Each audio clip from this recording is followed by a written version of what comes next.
জাতীয় নাগরিক party NCP Naogaon জেলা সমন্বয় সভা অনুষ্ঠিত হয়।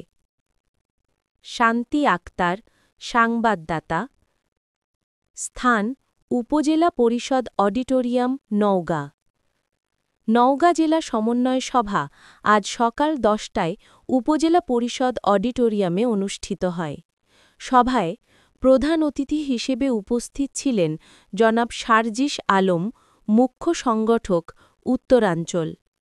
বিশেষ অতিথি হিসেবে উপস্থিত ছিলেন জনাব মুনিরা শারমিন, যুগ্ম আহ্বায়ক এবং জনাব ইমরান ইমন, বিভাগীয় সাংগঠনিক সম্পাদক, রাজশাহী। এ সময় নওগাঁ জেলা কমিটির নেতৃবৃন্দ সহ উপজেলা কমিটির নেতৃবৃন্দ উপস্থিত ছিলেন। সভায় বিভিন্ন সাংগঠনিক বিষয় নিয়ে আলোচনা হয় এবং নেতৃবৃন্দ ভবিষ্যৎ কার্যক্রমের দিক নির্দেশনা প্রদান করেন।